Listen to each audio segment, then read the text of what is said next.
Была очень негативная реакция на There was a very negative reaction to the meeting in Alaska.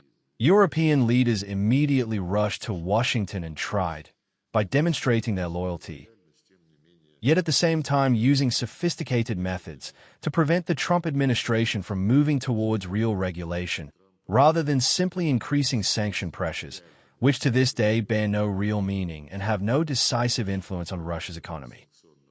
Instead, by arming the Zelensky regime, and even recently by forming what are called peacekeeping forces, although in essence they are occupation forces, they have been discussing the establishment of a no-fly zone over Ukraine.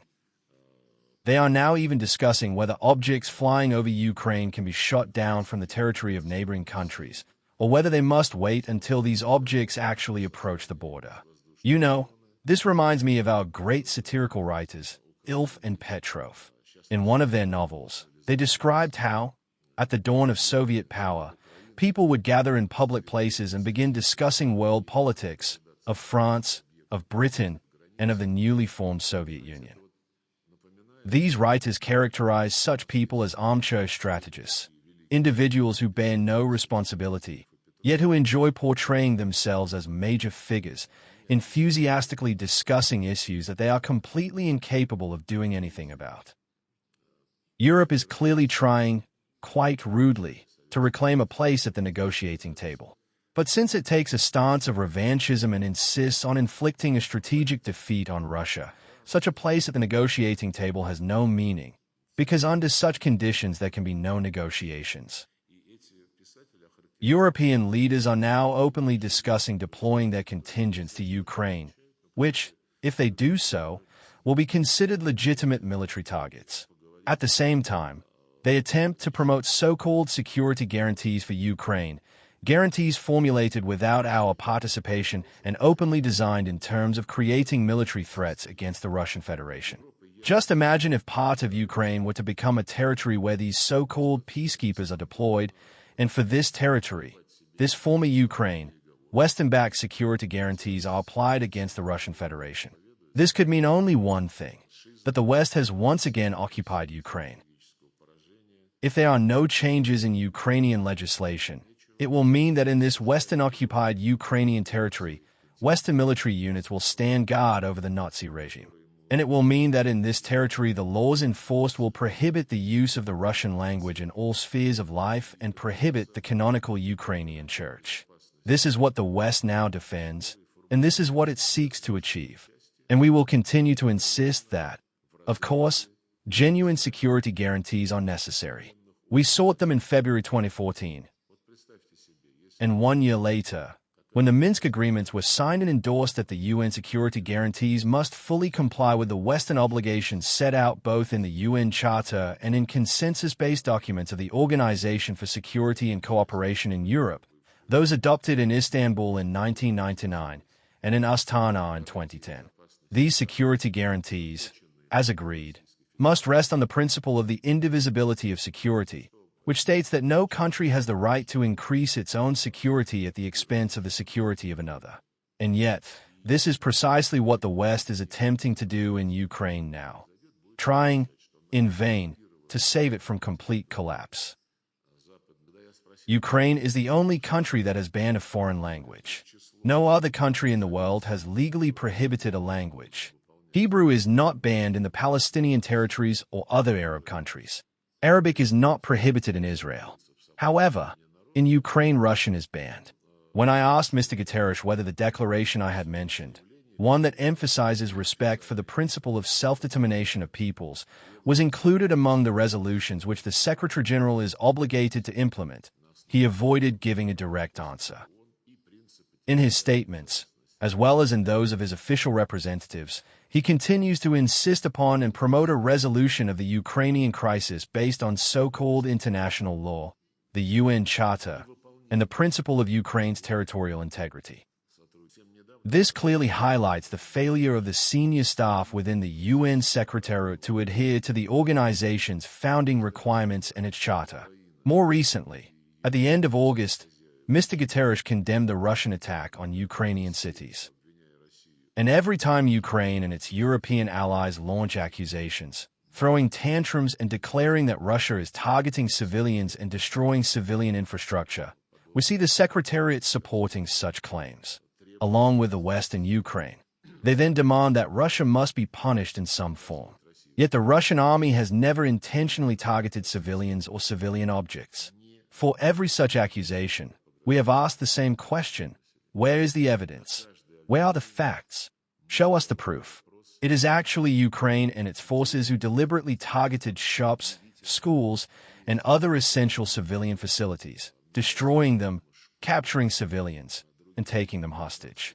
The fact that the UN has consistently protected the Kyiv regime in every possible way has been confirmed repeatedly, including with regard to the tragic events in Bucha in April 2022. 3 years have now passed since the Kyiv regime, together with its Western backers, fabricated a story about an alleged mass killing of local residents by Russian soldiers, which they then used as a pretext to impose new sanctions on our country.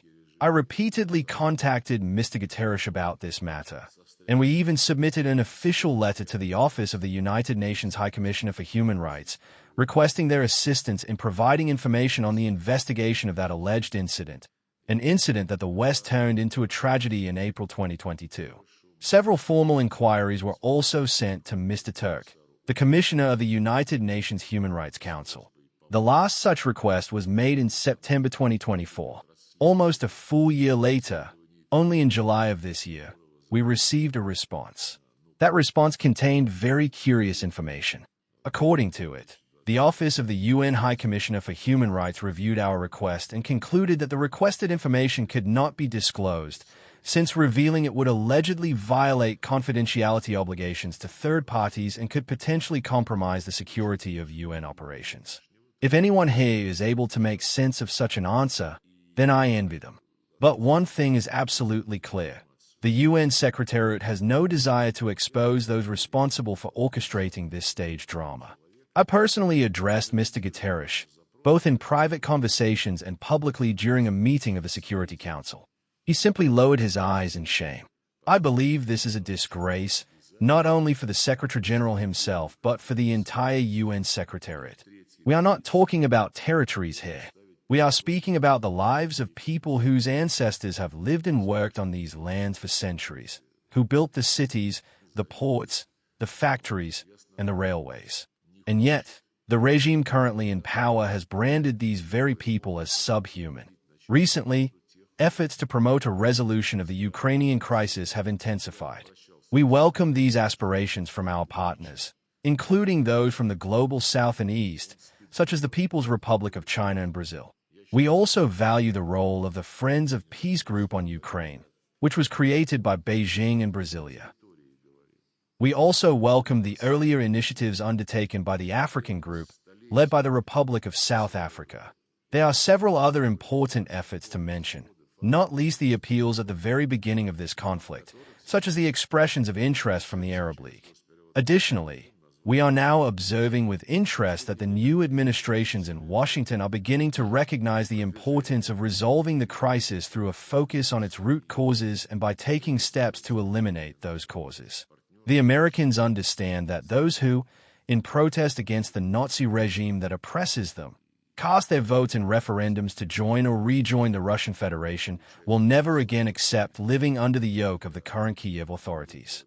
The current U.S. administration also recognizes that violations of basic human rights, whether in terms of language or religion, are absolutely unacceptable. Specifically, we discussed the overt defiance shown by the Kyiv regime in banning the canonical Ukrainian Orthodox Church.